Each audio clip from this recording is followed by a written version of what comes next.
Hello दोस्तों, good evening. नमस्कार, मैं हूं आलोक उत्पल। आप लोगों के लिए लेकर आऊं आज फर्स्ट क्लास टीजीटी का झारखंड टीजीटी एग्जाम जो बहुत जल्द होने वाला है। आप लोगों का अगस्त या सितंबर में सरकार ने इसकी घोषणा की है। तो कॉमर्स में टीजीटी के लिए इसमें कॉमर्स का भी ऑप्शन है। तो मैंने इसके पहले सिलेबस आप लोगों के सामने डिस्कस किया था। आज मैं इसका फर्स्ट क्लास लेकर आप लोगों के सामने आया हूं, जो कि डिस्कस करने जा रहा हूं। जो टॉपिक है हमारा सोल प्रोप्राइटरशिप। चलिए एक बार इसको स्टार्ट करते हैं और देखते हैं क्या है, ये देखते हैं क्या क्या है इसमें।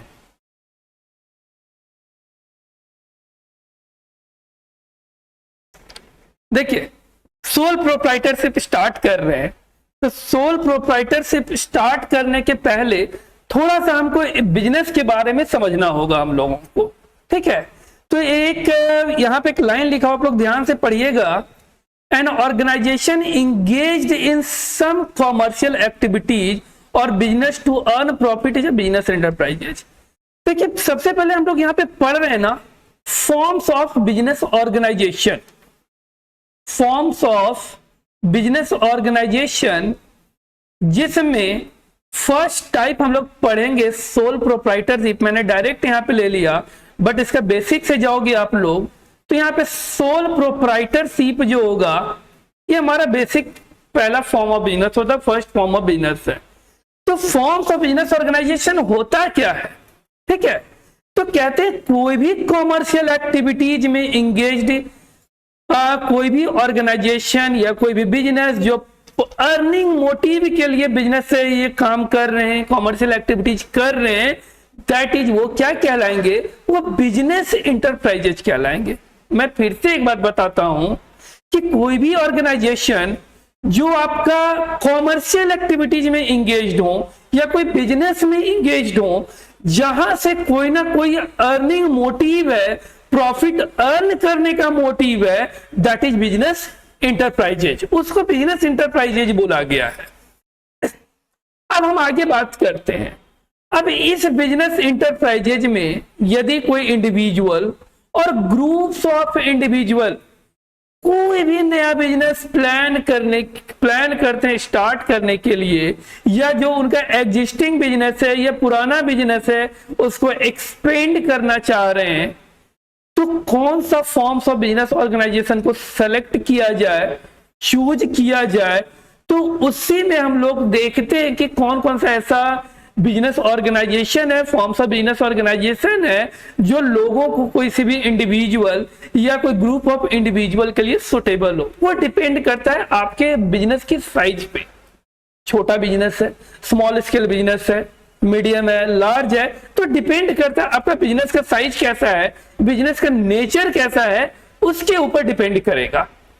क्लियर? तो आगे बढ़ते हैं हम लोग। फॉर्म्स ऑफ बिजनेस ऑर्गेनाइजेशन होते कौन कौन है, तो ध्यान से देखिएगा।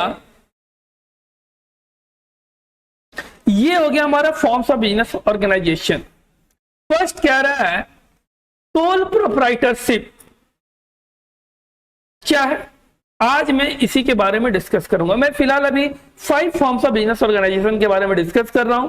5 फॉर्म्स ऑफ बिजनेस तुम्हारा जो आपका जो भी बिजनेस ऑर्गेनाइजेशन है, ठीक है, जिसमें आप लोगों को सभी तो नहीं पढ़ना है। जैसे कि आप लोगों को पढ़ना है sole proprietorship, partnership and joint stock company.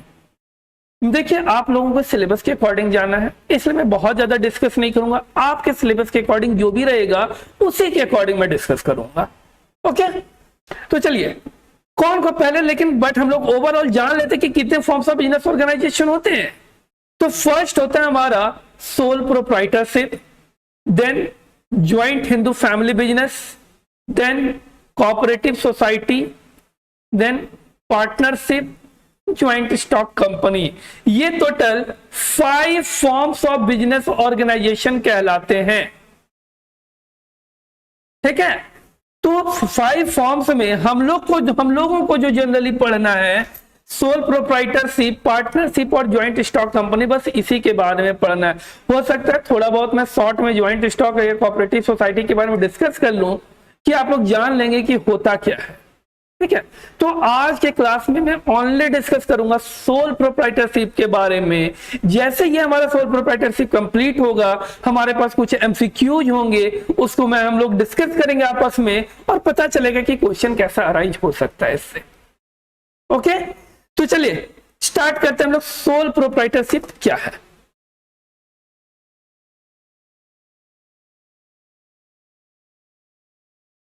देखिए मीनिंग सोल प्रोप्राइटरशिप क्या क्या लाता है। सोल मतलब बात करूं, सोल मतलब होता है सिंगल।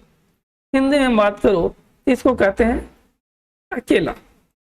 प्रोप्राइटर्स मतलब होते हैं ओनर, या हिंदी में बोल लो तो मालिक। ठीक है, तो जनरली जो सोल प्रोप्राइटरशिप का मीनिंग क्या आ रहा है? Single owner. अब लगभग आप लोगों का क्लियर होगा कि कोई भी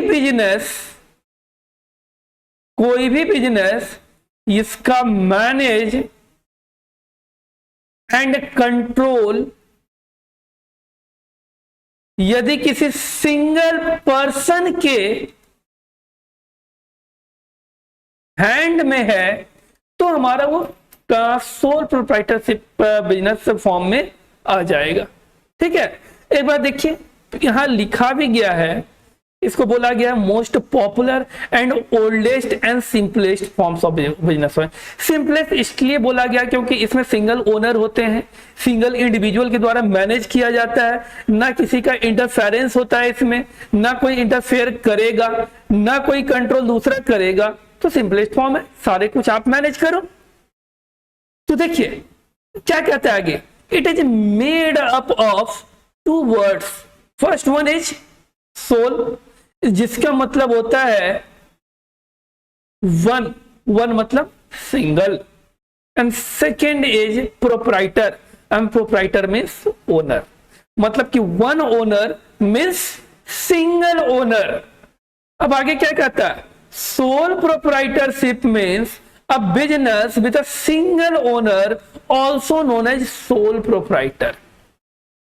बिजनेस फॉर्म को कहते हैं हम लोग सोल प्रोप्राइटरशिप और मैनेज करने वाले को कहते हैं हम लोग सोल प्रोप्राइटर।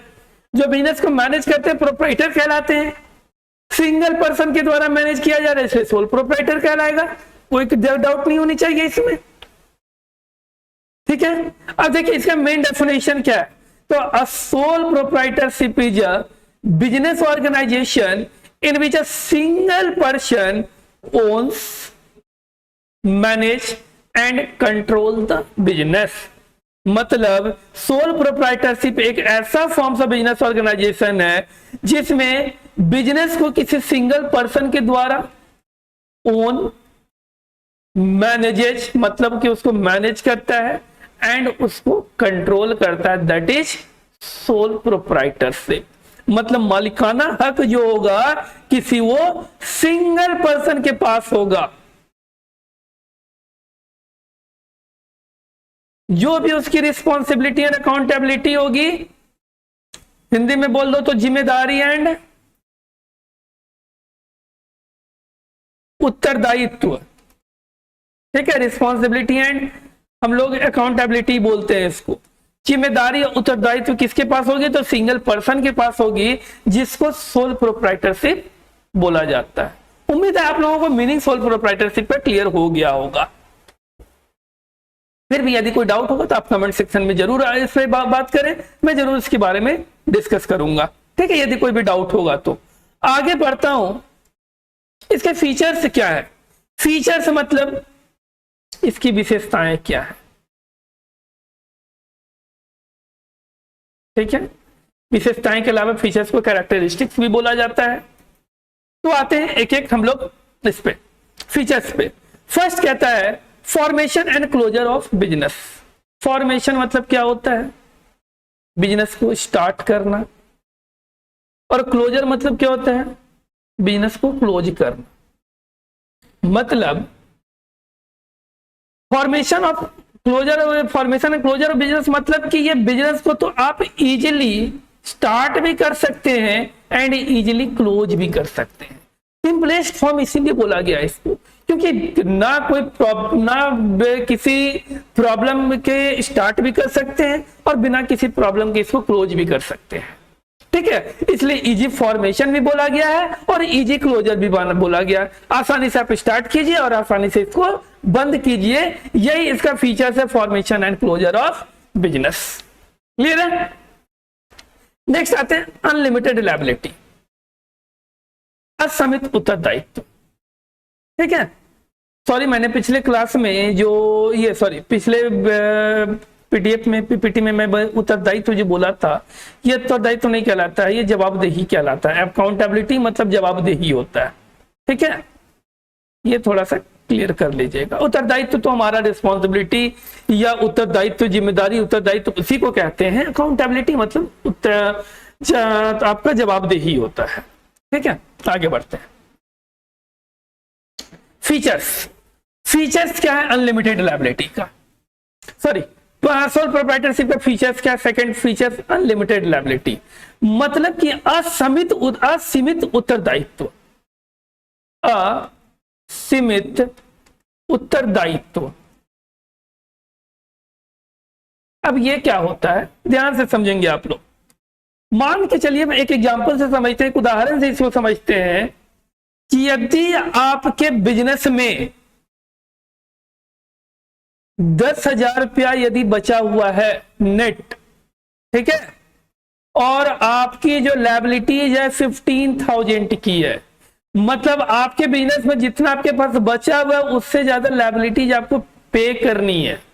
इसका मतलब कि यदि आपको ज्यादा भी लायबिलिटीज पे करनी होगी तो आपको अपने घर से लगाना पड़ेगा, आपको अपने पर्सनल प्रॉपर्टी से लगाना पड़ेगा, जैसे दे आपको उसको पेमेंट करना पड़ेगा उस लायबिलिटी को। मतलब कि इसमें लायबिलिटी जो होती है लिमिटेड नहीं होती है, सीमित नहीं होती है, अनलिमिटेड होती है। अनलिमिटेड मतलब कि आपके पर्सनल प्रॉपर्टी भी इंक्लूड हो जाती है उसमें। आपका पर्सनल प्रॉपर्टी बेचे जाने के बाद जब भी नहीं बचता है तब जाके वो इंसॉल्वेंट होता है। मतलब कि इसकी जो लायबिलिटीज है, उत्तरदायित्व है, सिर्फ बिजनेस तक ही सीमित नहीं है, आपके प्रॉपर्टी से भी रिलेटेड है। यदि यहां से आप नहीं पूरा कर पाते हैं तो आपको पर्सनल प्रॉपर्टी से भी उसको पे करना पड़ेगा। इसलिए इसमें बोला गया है unlimited liability. Clear? No separate legal entity. तीसरा पॉइंट कहता है नो सेपरेट लीगल एंटिटी। देखिए, नो सेपरेट लीगल एंटिटी का मतलब पहले समझिएगा। Separate legal entity, separate legal entity होता है, मान के चलिए ये हो गया ओनर और ये हो गया उसका बिजनेस। ठीक है, ये दोनों के बीच में जनरली क्या होता है ना, एक पर्दा होता है। मतलब आपका जो भी ट्रांजैक्शन होगा वो बिजनेस के नाम होगा, एक्चुअली आपके नाम पे, लेकिन वहां पे नाम आएगा बिजनेस का, ना कि आपका। ठीक है, तो जनरली सोल प्रोप्राइटरशिप कहलाता है, सॉरी सेपरेट लीगल एंटिटी होता है। मतलब कि ओनर और बिजनेस के बीच में कहीं ना कहीं एक दीवार खड़ा है, एक पर्दा खड़ा है कि जो भी ट्रांजैक्शन, जो भी नाम यूज हो रहा है आपका बिजनेस का हो रहा है, बट अल्टीमेटली कहीं ना कहीं आपके पास जा रहा है, बट आपसे डायरेक्टली वो कॉन्टेक्ट में आपके बिजनेस को जानता है वो। ठीक है, बट सोल प्रोप्राइटरशिप में क्या है, ये कहता है कोई सेपरेट लीगल एंटिटी है ही नहीं। मतलब जो भी चीज करना है आपके नाम से करना है, बिजनेस के नाम से नहीं करना जो भी है। मतलब कि ये दोनों के बीच में एक ऐसा सिचुएशन आता है जहां पे ये पर्दा खत्म हो जाता है। ठीक है ना, तो वहीं पे ये से नो सेपरेट, एक समय तक ये सेपरेट लीगल एंटिटी रहेगा, बट कुछ ऐसा सिचुएशन आएगा जब ये पर्दा को हटा दिया जाएगा। जैसे मान के चलिए आपके ऊपर कोई सूट फाइल हो जाता है, या आपके ऊपर मान के चलिए कोई मुकदमा या केस हो जाता है आपके बिजनेस के नाम पे, तो जो बिजनेस का होगा यदि फाइन देना पड़े या जेल जाना पड़े तो आपको बिजनेस को नहीं ले जाएगा, वहां पे आपके ये पर्दा को हटा दिया जाएगा और वहां पे पकड़ में कौन आएंगे, ओनर आएंगे। तो इसलिए कहा गया है कि यहाँ पे कोई सेपरेट लीगल एंटिटी होता नहीं है। यदि कोई लीगल बात आती है तो बिजनेस को ना लेके आपको वहां से पकड़ में आपको पकड़ा जा सकता है वहां पे, ठीक है। ये हो गया नो सेपरेट लीगल एंटिटी। फिर आते हैं नो शेयरिंग ऑफ प्रॉफिट। अकेला बंदा, अकेला आदमी, सिंगल इंडिविजुअल, सिंगल पर्सन, तो प्रॉफिट किसको देगा भाई? प्रॉफिट भी तो खुद पे अपने पास रखेगा। तो इसलिए कहा गया है no sharing profit and loss. यदि प्रॉफिट भी होता है तो उसी का, लॉस भी होता है तो वही बियर करेगा, तीसरा आदमी कोई नहीं है उसके पास। नेक्स्ट रिस्क बियर, सेम कहानी, बिजनेस वही चला रहा है, मैनेज वही कर रहा है, कंट्रोल वही कर रहा है, तो रिस्क कौन बियर करेगा? ऑब्वियस सी बात है कि वही बियर करेगा रिस्क, ठीक है। रिस्क आपका वही बियर करेगा, ठीक है। नेक्स्ट आते हैं कंट्रोल। कंट्रोल भी उसे हम लोग बात ही किए थे, मैनेजमेंट एंड कंट्रोल किसके पास है? तो उसी के पास है। क्लियर, यहां तक कोई डाउट? अब आते हैं lack of business continuity. Lack of business continuity मतलब कि देखिए सिंगल इंडिविजुअल है, ज्यादा कहां तक बिजनेस चल सकता है? यदि उसका डेथ हो जाता है बिजनेस तो वहीं क्लोज हो जाएगा। तो बिजनेस कंटिन्यूटी बहुत ज्यादा दिन तक इसमें नहीं रहती है। यदि आपका बिजनेस, आपका जो बिजनेस के ओनर है, यदि उसकी डेथ हो जाती है तो बिजनेस आपका वहीं पे खत्म हो जाएगा, डिसकंटिन्यू हो जाएगा। इसलिए यहाँ पे बिजनेस कंटिन्यूटी में थोड़ी सी कहीं ना कहीं कमी होती है, ठीक है। फिर आते हैं सिंगल ओनरशिप। सिंगल ओनरशिप क्या है? इस पहले डिस्कस हो चुका है। ओनरशिप क्या होता है? सिंगल इंडिविजुअल के पास होता है, इसलिए सिंगल ओनरशिप है, ठीक है। यहां तक उम्मीद है आप लोगों को कोई डाउट नहीं होना चाहिए, ठीक है। नेक्स्ट आगे बढ़ते हैं हम लोग इसके एडवांटेजेज एंड डिसएडवांटेजेज में। एडवांटेजेज एंड डिसएडवांटेजेज क्या है? तो पहले बात करते हैं एडवांटेजेज का। Easy to form and dissolve, मैंने अभी जस्ट फीचर में डिस्कस किया था।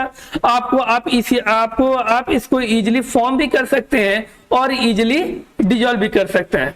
जब मन करे आप इसको स्टार्ट कर सकते हैं इजीली, बहुत ज्यादा ना कोई लाइसेंसिंग की जरूरत पड़ती है, ना कोई झमेला वैसा होता है। और जब आप इसको बंद करना चाहें तो आसानी से इसको बंद कर सकते हैं। इसलिए इसका एडवांटेज है easy to form and easy to dissolve. Next है डायरेक्ट इंसेंटिव। इसका जो भी बेनिफिट आता है डायरेक्ट आपके पास आता है, किसी दूसरे या तीसरे व्यक्ति के पास नहीं जाएगा। क्यों? क्योंकि आप इसके सिंगल ओनर हैं और जो भी इसका बेनिफिट होगा, जो भी इंसेंटिव होगा, डायरेक्ट आप उसको रिसीव करेंगे। इसलिए इसको डायरेक्ट इंसेंटिव, इसका बहुत मेन एडवांटेज हो जाता है सोल प्रोप्राइटरशिप का। फिर नेक्स्ट है सोल प्रॉफिट रिसीवर। अब आप सिंगल इंडिविजुअल है, सिंगल ओनर है बिजनेस का, तो प्रॉफिट भी कौन रिसीव करेगा? वही सिंगल इंडिविजुअल रिसीव करेगा। इसलिए बोला गया सोल प्रॉफिट रिसीवर। सोल मतलब क्या हो गया? वन, वन मतलब क्या हो गया? Single, single profit receiver. Next है टोटल बिजनेस कंट्रोल। पूरा का पूरा बिजनेस कंट्रोल किसके हाथ में रहेगा? जब एक ही व्यक्ति मैनेज कर रहा है पूरा बिजनेस को, तो कंट्रोल भी एक ही व्यक्ति के हाथ में रहेगा। तो पूरा का पूरा जो बिजनेस कंट्रोल होता है वो सिंगल इंडिविजुअल के हाथों में होता है। फिर है टैक्स एडवांटेजेज। सबसे बड़ी बात है इसमें टैक्स एडवांटेजेज मिल जाती है हम लोगों को। कैसे? टैक्स के दो तरह, एक होता है जब कंपनी होती है तो उस पर एक कॉर्पोरेट टैक्स भी लगता है। ये हमारी कंपनी है नहीं तो यहाँ पे कॉर्पोरेट टैक्स का झमेला ही नहीं है। जो लगेगा आपका नेट अर्निंग पे टैक्स लगेगा, सिर्फ इनकम टैक्स लगेगा। इसलिए हमारे लिए टैक्स एडवांटेजेस भी होता है, क्योंकि यहाँ पे कॉर्पोरेट टैक्स हम लोग को नहीं पेड करना होता है। फिर आते हैं source of employment. Source of employment, ठीक है। तो सोर्स ऑफ एम्प्लॉयमेंट में क्या है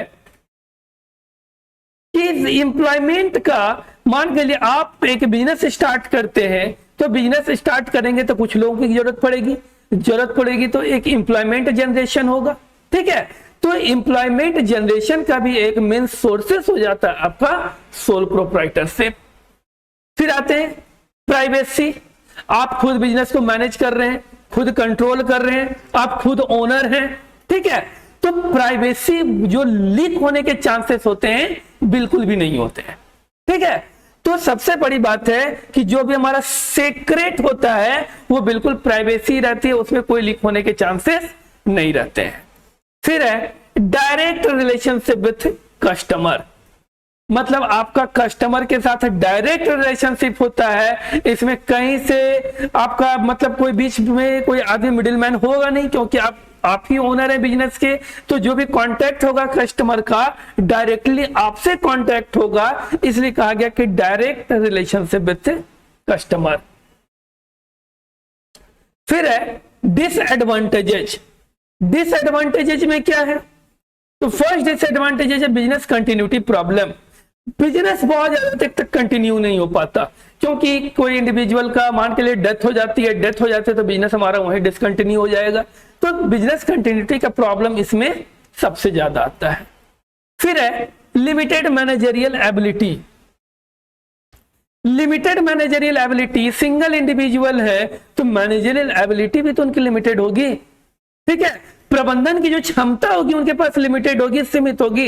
एक आदमी बहुत ज्यादा कितना दूर तक मैनेज कर सकता है, उनकी जो मैनेजरियल एबिलिटी हो जाती है बहुत लिमिटेड, क्योंकि सिंगल आदमी यदि 3-4 लोग मिलकर काम करें तो अलग अलग लोगों की अलग अलग मैनेजरियल स्किल होगी, जिससे कि वो बिजनेस हो सकता है ज्यादा इफेक्टिव हो। बट यहाँ पे सिंगल इंडिविजुअल के कारण, सिंगल पर्सन के कारण उसकी मैनेजरियल एबिलिटी क्या होती है, क्या लिमिटेड हो जाती है।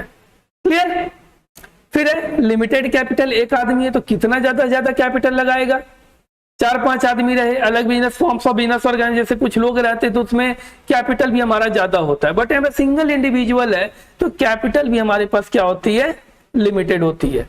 अनलिमिटेड लायबिलिटी तो मैंने बताया ही था कि यदि लायबिलिटी कहीं से हो जाए, यदि हमारे पास बिजनेस के पास पैसा चुकाने के लिए नहीं हो तो आप पर्सनल प्रॉपर्टी से भी आपको उसको पैसा पेड करना पड़ेगा, लायबिलिटी को पेड करना पड़ेगा, इसलिए हमारा ये अनलिमिटेड लायबिलिटी हो जाता है। फिर है not suitable for large operation. Large operation में देखिए लार्ज अमाउंट ऑफ कैपिटल होनी चाहिए, तो लार्ज अमाउंट ऑफ कैपिटल होता नहीं हमारे पास, लिमिटेड मैनेजरियल स्किल होती है, इसलिए लार्ज स्केल ऑपरेशन के लिए सुटेबल नहीं होता है। ये सुटेबल किस लिए है, तो only for small scale operation के लिए सुटेबल होता है ये। क्लियर, यहां तक कोई डाउट? चलिए आगे बढ़ते हैं हम लोग। आगे क्या भाई, यहां तक हम लोग का जितना है सोल प्रोप्राइटरशिप कंप्लीट हो जाता है। अब इससे रिलेटेड हम लोग कुछ क्वेश्चंस देखते हैं, कैसा कैसा क्वेश्चंस आता है, कैसा कैसा क्वेश्चन पूछा जा सकता है। तो पहला क्वेश्चन है what is sole ownership. Option देखिए, पहले तो क्वेश्चन है सोल ओनरशिप क्या है। पहला क्या option, company owned by government, company owned bye group of people, company owned by a single person and company owned by government. अब मैंने अभी बताया था कि सोल प्रोप्राइटरशिप क्या होता है कि जो भी कंपनी, जो भी बिजनेस होता है किसी सिंगल पर्सन के द्वारा मैनेज किया जाए, ओन किया जाए। तो यहां पे जो ऑप्शन नंबर सी है आपका, company owned by a single person, that is the correct answer. Clear. Second question में आते हैं हम लोग।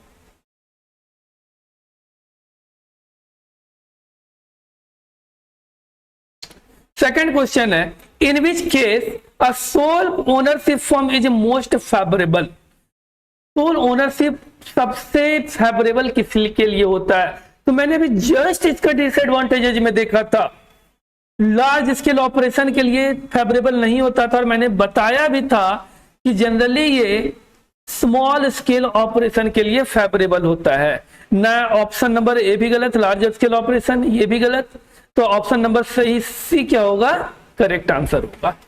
ठीक है। थर्ड क्वेश्चन क्या कहता है, what is the liability of sole proprietorship form owner. मैंने अभी बताया liability of sole proprietorship form is unlimited. फिर है अ sole proprietorship form has a cut off in which following activities. मैंने अभी फॉलोइंग एबिलिटीज मैंने भी जस्ट बताया था कि जो सोल प्रोप्राइटरशिप जो होते हैं ठीक है। सोल प्रोप्राइटरशिप जो होगा उसमें जो मैनेजेरियल एबिलिटी जो होती है वो क्या होती है, लिमिटेड होती है। ये बात वही किया है, किसकी एबिलिटीज कट ऑफ होती है, मतलब कम होती है, लिमिटेड होती है। तो ओनर के पास तो पूरा का पूरा पावर है, ठीक है। तो मैनेजरियल जो ऑप्शन नंबर बी होगा आपका, मैनेजरियल एबिलिटी ओनर की क्या होती है, लिमिटेड हो जाती है। क्लियर। नेक्स्ट आते हैं, how many peoples are required to start a sole proprietorship business.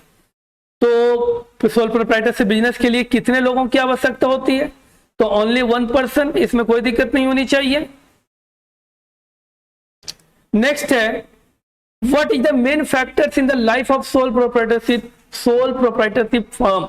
Main factor क्या रोल करता है सोल प्रोप्राइटरशिप के लिए, तो विश ऑफ द लाइफ की बात करें, सोल प्रोप्राइटरशिप फर्म के लाइफ के लिए कौन कौन सा फैक्टर है जो मेन इंपॉर्टेंस रखता है, तो wish of the factor, life span of the factor, no interference of other, ये तीनों यदि रहता है तो ही हम कह सकते हैं कि सोल प्रोप्राइटरशिप फर्म का जो लाइफ है लंबा चलेगा। ठीक है, तो इसलिए ऑप्शन नंबर इसका जो डी होगा ये करेक्ट आंसर होगा। नेक्स्ट आते हैं, which type of business doesn't required any sharing of the profit.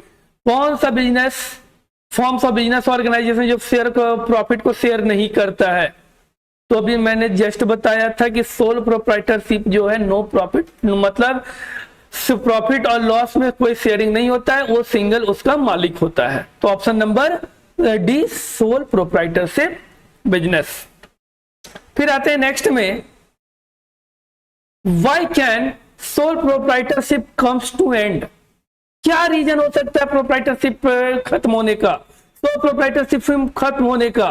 तो पहला option death of the owner होगा ही, क्योंकि यदि ओनर का डेथ होता है तो बिजनेस कौन चलाएगा। इंसैनिटी ऑफ द ओनर, यदि ओनर की मान के चले मन नहीं है चलाने का, यदि ओनर इंसॉल्वेंट हो जाए, मतलब कि उसके पास अब पैसा नहीं है चलाने का, तो तीनों फैक्टर्स हैं जो सोल प्रोप्राइटरशिप के एंड में इंपॉर्टेंट रोल निभा सकते हैं। इसलिए इसका जो आंसर होगा all of the above option. ये हम लोगों ने कुछ क्वेश्चंस डिस्कस किए, उसके बाद हम लोग का जो इसका जो थ्योरेटिकल पार्ट था सोल प्रोप्राइटरशिप का, मैंने बहुत अच्छे तरीके से आप लोगों के सामने रखा। यदि फिर भी कोई डाउट होता है तो कमेंट सेक्शन में इसको जरूर से रखिए, जो भी डाउट होगा मैं बहुत अच्छे तरीके से इसको क्लियर करूंगा। पीजीटी के लिए बहुत मोस्ट इंपॉर्टेंट टॉपिक है, इसको आप इसको पढ़िए, इससे रिलेटेड जितने भी एमसीक्यूज मिलते हैं, मैंने कुछ एमसीक्यूज आपके सामने रखे हैं, फिर भी कुछ और आप लोग एमसीक्यू देखिए, पढ़िए और समझिए, और अभी से तैयारी में लग जाइए अच्छे से। ठीक है, आज भर के लिए इतना ही रखते हैं, फिर नेक्स्ट क्लास में नेक्स्ट टॉपिक के साथ, नए टॉपिक के साथ मिलेंगे। आज भर के लिए थैंक यू।